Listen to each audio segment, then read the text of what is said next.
মৃত্যু একটি নিশ্চিত এবং অবশ্যম্ভাবী ব্যাপার। প্রত্যেক প্রাণীকেই মৃত্যুর স্বাদ গ্রহণ করতে হবে। ইসলামী পরিভাষায় মৃত্যু হচ্ছে জাগতিক জীবনের সমাপ্তি এবং মৃত্যু পরবর্তী জীবন তথা আখিরাতের শুরু।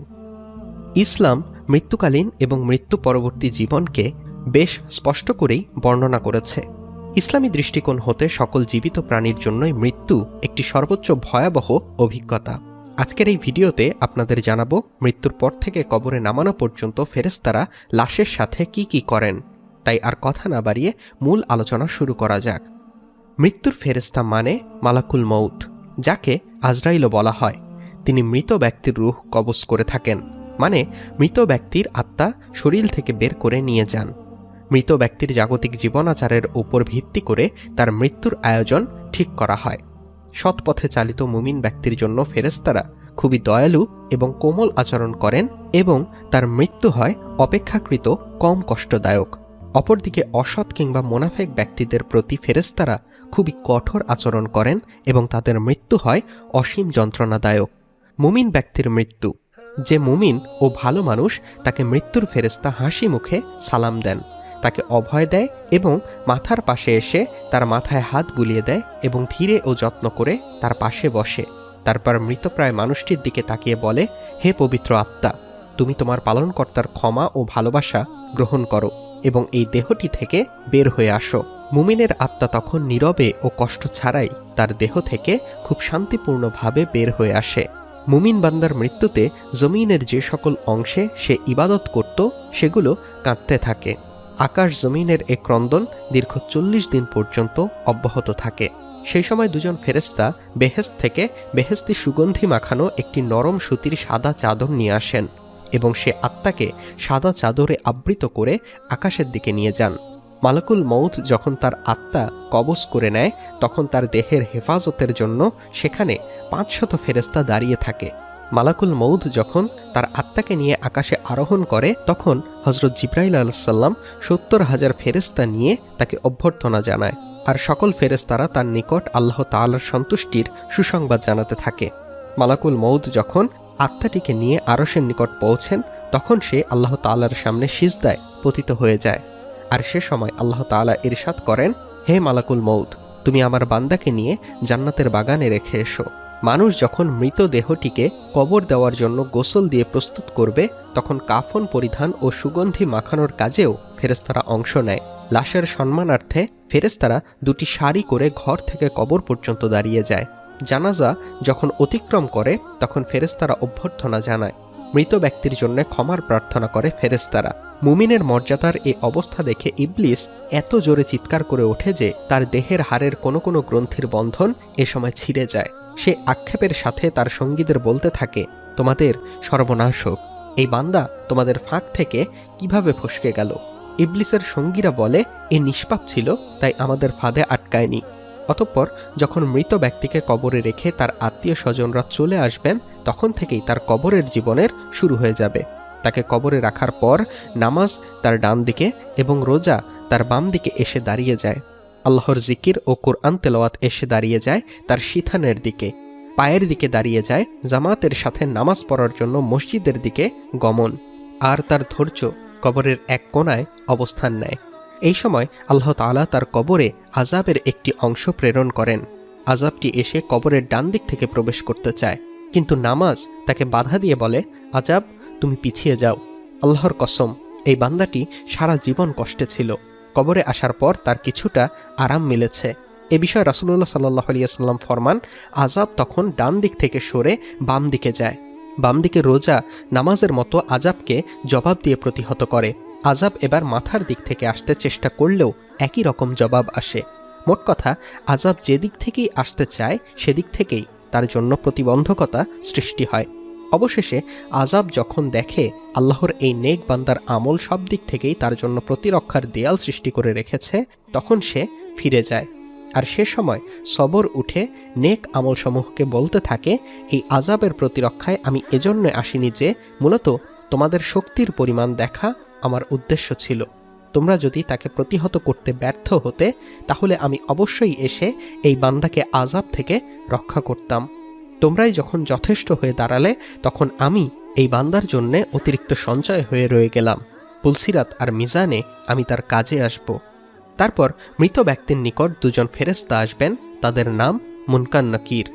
ওদের হাতে একটি হাতুড়ি থাকে। এটি এতই ভারী যে সকল মানব দানব মিলে একত্রিত হলেও তা উত্তোলন করতে সক্ষম হবে না। এ দুজন ফেরেশতা কবরে প্রবেশ করে লাশকে বলে, উঠে বসো। লাশ তৎক্ষণাৎ উঠে বসে যায় এবং কাফনের কাপড় খুলে পড়ে যায়। ফেরেশতা তখন জিজ্ঞেস করেন, তোমার প্রভুকে, তোমার ধর্ম কি এবং তোমার নবীকে? জবাবে সে বলবে, আমার রব হলেন আল্লাহ, যার কোনো অংশীদার নেই, আমার ধর্ম ইসলাম, আর হজরত মুহাম্মদ সাল্লাল্লাহু আলাইহি ওয়াসাল্লাম হলেন আমার নবী। তারপর আর কোনো নবীর আগমন হবে না। মুনকার নাকির চলে যাবার পর সেই মৃত আত্মাটি আবার অন্ধকার কবরে একাকী হয়ে যাবে। সে এক ধরনের অজানা আশঙ্কায় অপেক্ষা করবে। এমন সময় সে দেখবে খুব সুন্দর একজন লোক তার কবরে তার সঙ্গে দেখা করতে এসেছেন। তাকে দেখার পর আত্মা ভীষণ মুগ্ধ হবে। এত মায়াবী, এত সুন্দর তার চেহারা সে জীবনে কোনোদিন দেখেনি। আত্মাটি তখন জিজ্ঞেস করবে, তুমি কে? সে লোকটি তখন বলবে, আমি তোমার জন্য অনেক বড় একটি সুসংবাদ নিয়ে এসেছি।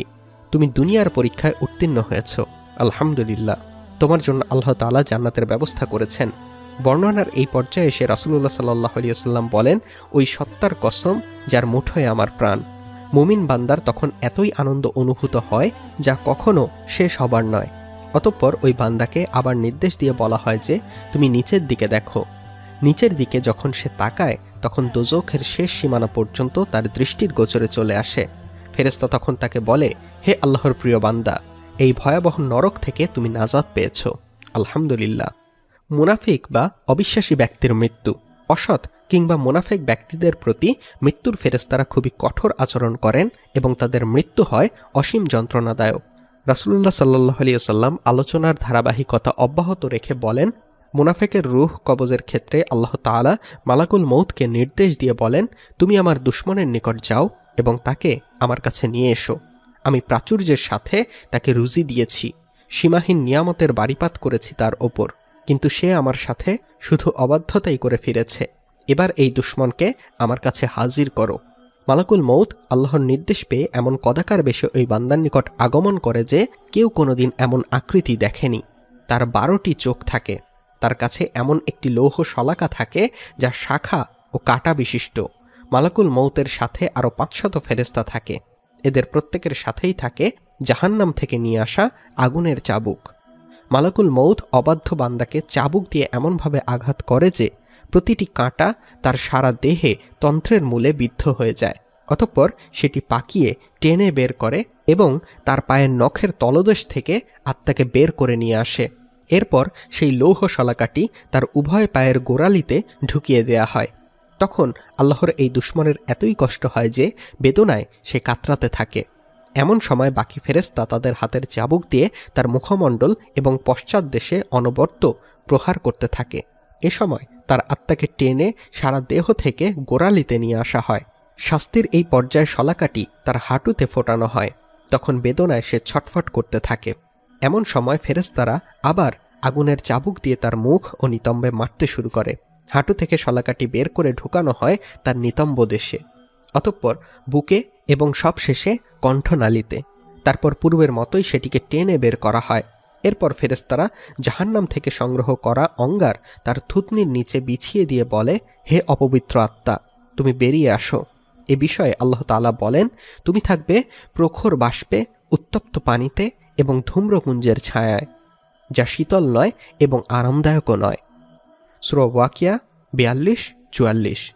যখন ওই মুনাফিক ব্যক্তিকে কবরে রাখা হয় তখন ওই বান্দার নিকট এমন দুজন ফেরেশতা আসে যাদের চোখ নীল বর্ণের, আওয়াজ ভয়ঙ্কর, গরুর শিংয়ের ন্যায় দাঁত এবং তাদের শ্বাসের সাথে নাসারন্ধ্র দিয়ে অগ্নিশিখা বের হয়। ফেরেশতাদ্বয়ের উভয় কাঁধের মধ্যবর্তী স্থান খুবই প্রশস্ত। তারা মুমিন বান্দা ছাড়া আর কারো ওপর দয়া করতে জানে না। মৃত ব্যক্তির ঈমান পরীক্ষার জন্য তারা তাকে প্রশ্ন করে থাকেন, কিন্তু মুনাফিক বা অসৎ ব্যক্তিগণ কোনো প্রশ্নের উত্তর দিতে পারবে না বলে ফেরেশতারা তাদের জন্য কঠিন শাস্তির আয়োজন করবেন।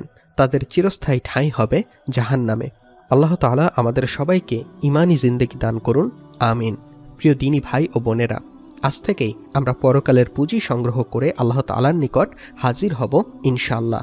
আপনিও যদি এই নিয়াত করেন তাহলে কমেন্ট বক্সে আমিন লিখুন। আমাদের ভিডিওটি ভালো লাগলে লাইক দিন ও যত পারেন শেয়ার করুন। আপনি আমাদের চ্যানেলে নতুন হলে অন্য ভিডিওগুলো দেখুন। ভালো লাগলে অবশ্যই সাবস্ক্রাইব করুন। আল্লাহ হাফেজ।